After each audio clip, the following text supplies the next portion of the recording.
The Igbo system runs parallel to these kind of things. Like, No. because we have an established administrative system. That is why there is a challenge in the system, and that is why you constantly use the word kings without kingdom. Do you know why? And I understand it so perfectly because an average Igbo man tends to respect the eldest man in his home, Exactly. even more than the Igbo. Now I tell you, do you know that a certain group of Umunna can decide to pull away, that they are no more subject to the Igbo? And they will never go to the Igbo's palace to do anything. Because Igbo does not have any instruments. These are powerless Igbo. Now that is why you see in most autonomous community, what the Igbo does is to use the brute force of government powers, and then draft who is who. Now, when they see that this is the man controlling a particular Umunna that is not royal to the Igbo, they will use police and army. This is the stereotypes. Kings are not originally part of Igbo culture, except for very few communities that had pre-colonial kingship system. And now almost all the communities have Igbo's now. I think in Enugu, there are more than 400. Igbo autonomous. Igbo. You know, like Igbo autonomous. There is no record in the whole of Enugu or Abakaliki where originally the kingship system was practiced. What we had was gerontocracy, like I've always said. That existed before the coming of the white leadership by the most elderly. Yes. And then it starts from the family cycle up to the town level. And now, people don't even know that the Igbo's are not originally. I think there's a video I made comment to that, and some people came around. People don't know that this thing is a creation of. It's a creation of the British. Yeah, the warrant chief system. Yeah, the warrant chief system was what the system the British actually used to have a kind of a local. It was a form of a local government when they started. When they started off. But there was a problem. That problem was this, that the Europeans, when they came, there was massive fight amongst them and then the Igbo people. All right? And now, considering what the British did with men like Jaja of Opobo, where a situation whereby the British will have an agreement with you and then they go ahead to change it. Yes. Now, when they wanted to institute the kingship system, there was that mutual distrust amongst the people. They do not understand the intention of these people in trying to make kings. They thought that the same way that King Jaja of Opobo was kidnapped and shipped abroad is the same way that they want to ship away anybody who eventually emerges a leader, ship him away elsewhere. Now, what the communities did, which became a problem to us, in majority of the warrant chiefs were not people that were amenable to the people. Yes. These were not people of noble character. These were outcasts. Criminals, don't call them outcasts. These were people of dubious character. Maybe and then the community, in a way of trying to throw him away, thought that the white man will now carry this man and then exile him. But unknown to them, a lot of them came back with certificate of being a warrant chief. Warrant chief was just a tool for the white people to settle their... Yeah, it was a tool. Listen, they had a problem in tax collection.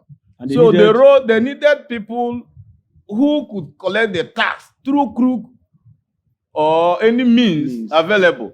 So, and our own people also aided them, giving them the worst of the societies. And they didn't understand how the Igbo society were structured, because they encountered in the North where the indirect rule worked effectively. Because the North had a kingship system working. The West also. The West also had. And they had an encounter with the West first. So, and those things worked perfectly that place. Yeah. And again, when they came down here, we gave them a lot of trouble.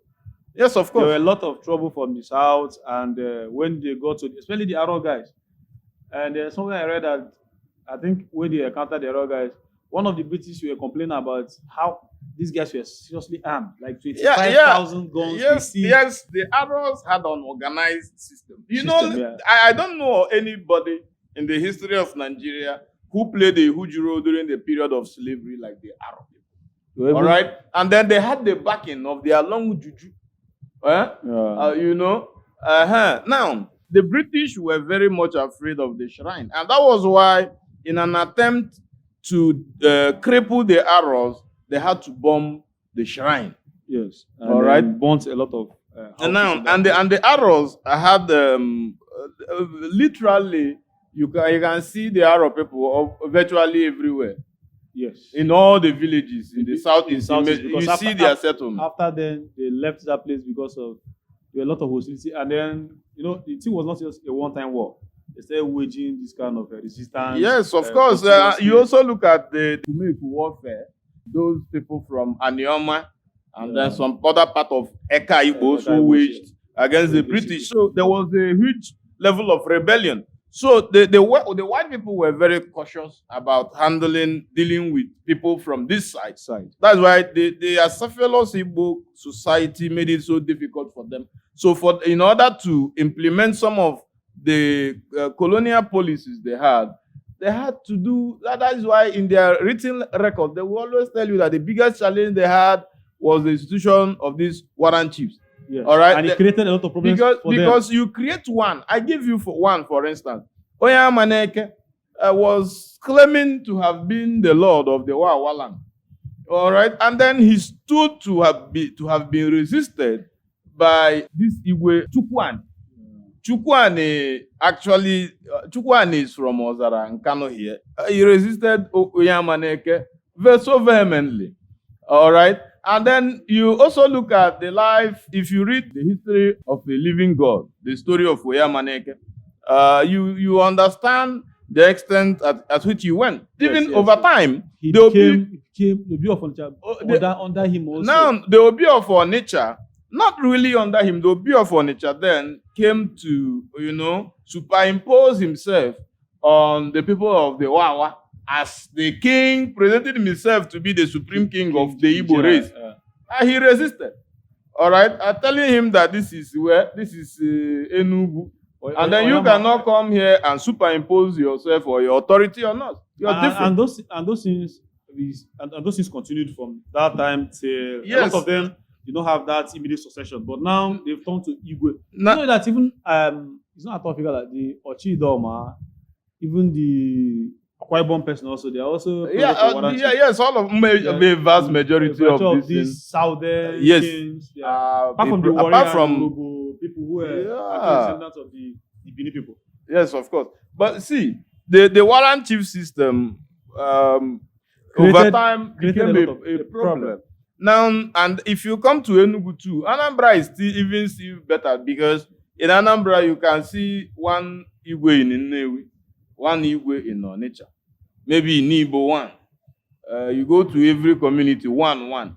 But you come to Enugu where even the influence of the Igwe was so watered down that in one town you can have up to 15 Igwe. 15. Maybe two or three or five women now will come together and create their own autonomous community. And then it will be inscribed on it, the ancient kingdom of.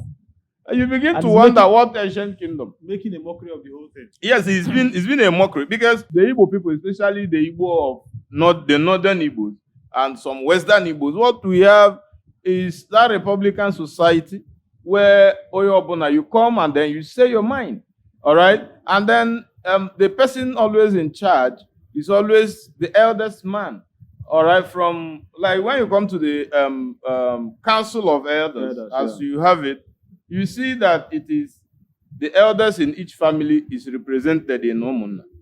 Now, from the Umunna, the eldest man in the Umunna goes to represent your interest, Nohobudu. Yes. All right? Now, it always works in that and line. The Igbo system runs parallel to these kind of things. Because we have an established administrative system. That is why there is a challenge in the system. And that is why you constantly use the word kings without kingdom. Do you know why?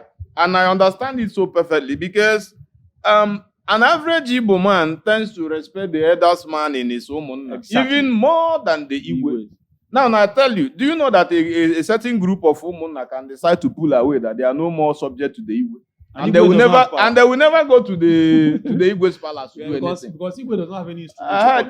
These are powerless Igbo. Now that is why you see in most autonomous community, what the Igbo does is to use the brute force of government power, and then draft who is who. Now, when they see that this is the man controlling a particular Umunna that is not royal to the Igbo, they will use police and army. And then they will, if it's very influential, autonomous Igbo, you see him using the press people to fight. They will even tag you a criminal, a thief, a rogue, and all the rest. And then you see yourself going in for it. Yeah. All right. Another challenge I always see is the role of those kings.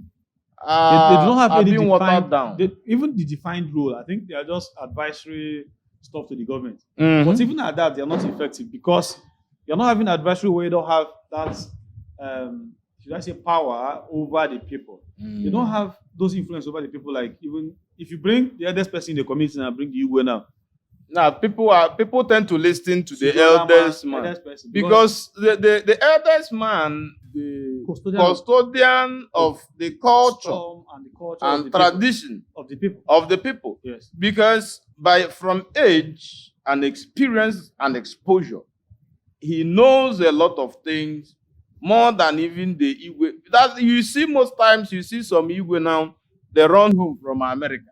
Yes. Carrying a white wife. And they are coming to contest for Igwe. And then you see the Igwe speaking Awanagona. And then you see... Some don't even stay in the community. And now you see an Igwe who lives in Lagos. In Lagos, yeah. And then he's the Igwe of a community. Even within the Enugu, some people live in the town here. And leaving all the road to the Ono. And now you see that if you look at the Igwe ship and the Ono system, it is a parliamentary system that the white man has already imposed on us.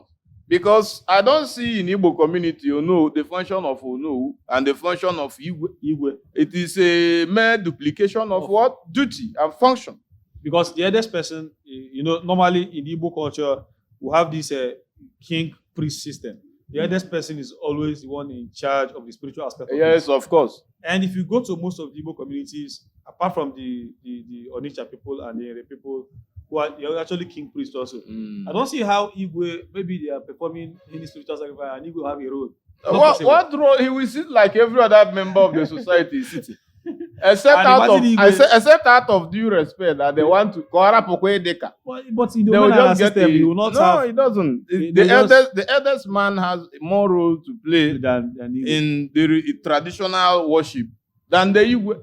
So that's why Igbo is not like even going to that place. That is why some you see in most communities, the Igbo will run to the eldest man to get some gossip about traditional practices and all the rest. There was this case, actually a case scenario we had in my place where there was a serious problem, and now when they have all this return, everybody and they to say something. So the people asked Igbo to come to the eldest man's place. Igbo didn't know how to handle it. Igbo has always been the guy. Igbo was now picturing how he go to the eldest man's place and become second. Instead of coming to his house. Yeah. Instead of the eldest man coming to his house. And something, I don't know how the Igbo misspoke and were like, you doesn't want to come there. And they asked him, do you want the eldest person to come to your house? He said, no, he doesn't. Because he knows he's going against the customs and traditions. They find a way out of it. Those people understood Igbo's problem, and then what they did was like make Igbo a co-chair of the meeting with the eldest person. In the eldest man's house. Yes, now he has to. Igbo has to leave his palace. Igbo will automatically lose value in the society if he doesn't go to the eldest man. And he came and they settled the matter. So, and that thing you said, like you told me behind this and about it, you lost your Igbo in your succession plan. In fact, my small village as it is, we have two Igbo. My small tiny village, we get our own original Igbo died. And then they did an election. I'm telling you. Election. It's election, no? Yes. No. This one, now, we've done an election and someone came out victorious. And now what happened was someone who lives in America who came to contest for the Igwe He lost. We did what do you call this? Come and queue behind your own candidate. Open ballot. So he lost, and now he, instead of accepting defeat, what he did was he ran to court, left the case in court, and ran back to wherever foreign land he was coming from. Now the second autonomous Igbo too have just died, and then they are conducting another election.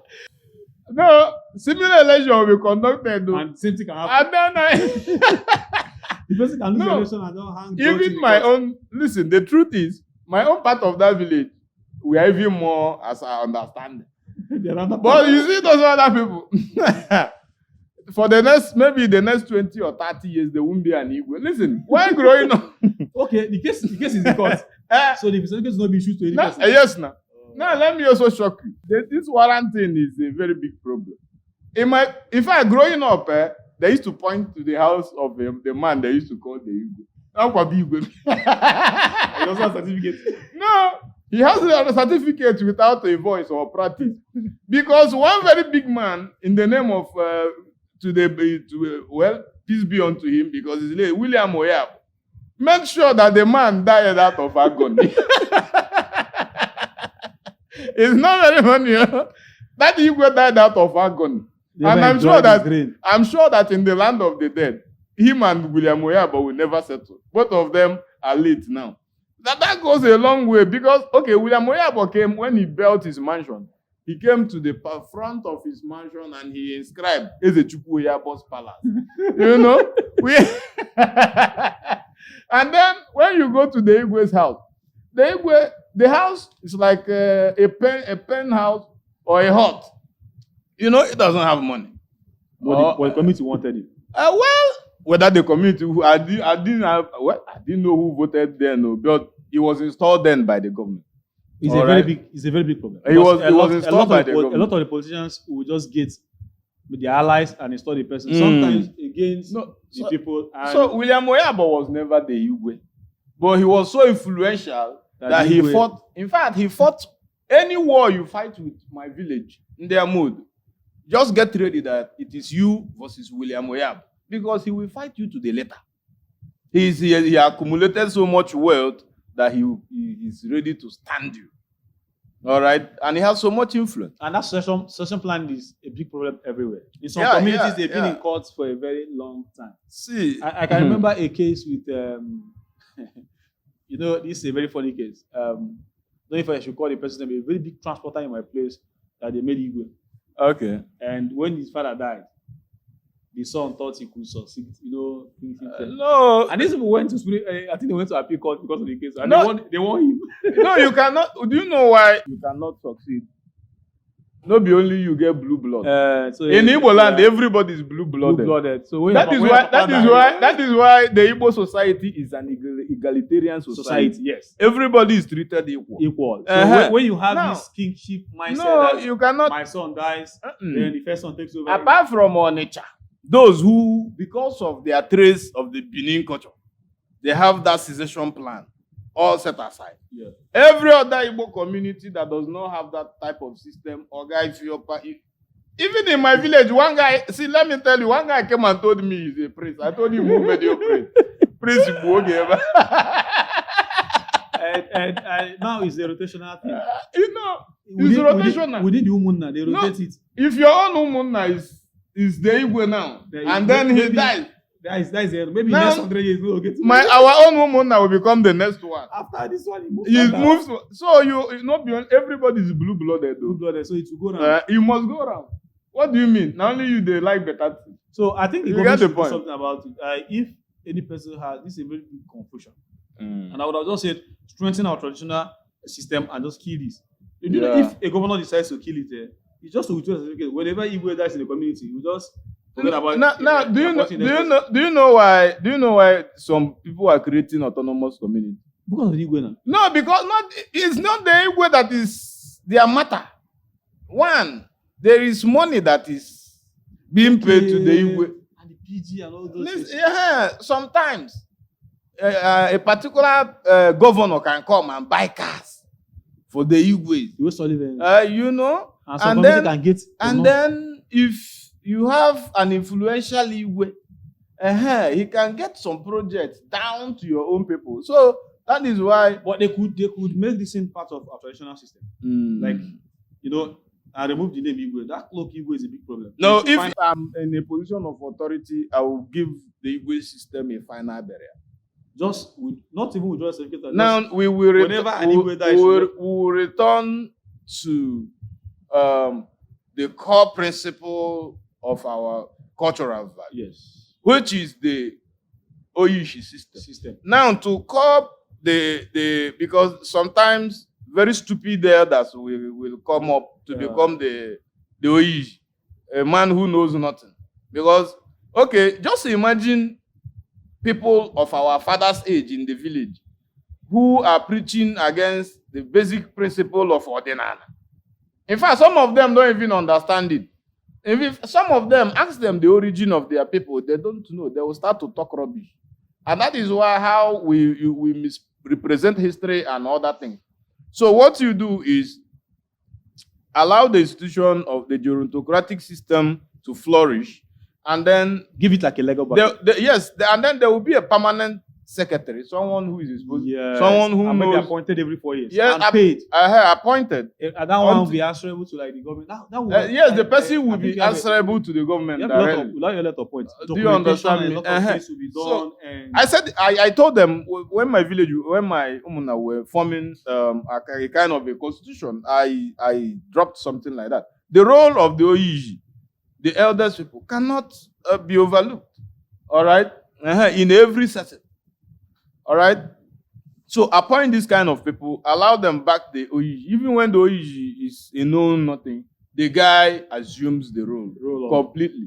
Then the Oyishi will be the figurehead. And then that one, that person could be nominated for like, or maybe you could look for somebody of high academic pedigree, or someone who is experienced in government, because the Igbos are not really the custodian of culture. And that person now becomes part of the Umuna, the person that attends the Umuna meets and all this. Yes, of course. Becomes the real decision. In most villages, the real decisions that are taken at the Umuna level. Umuna level, yes. All right. And even the guys living abroad take it very seriously. Yes, of course. Anything that is taken at that level. If they say there is a general homecoming, everybody is coming for that kind of all right, and all the rest. You see, let me tell you, if your Umuna ostracizes you, if the next place you are going to, they will use it and yab you.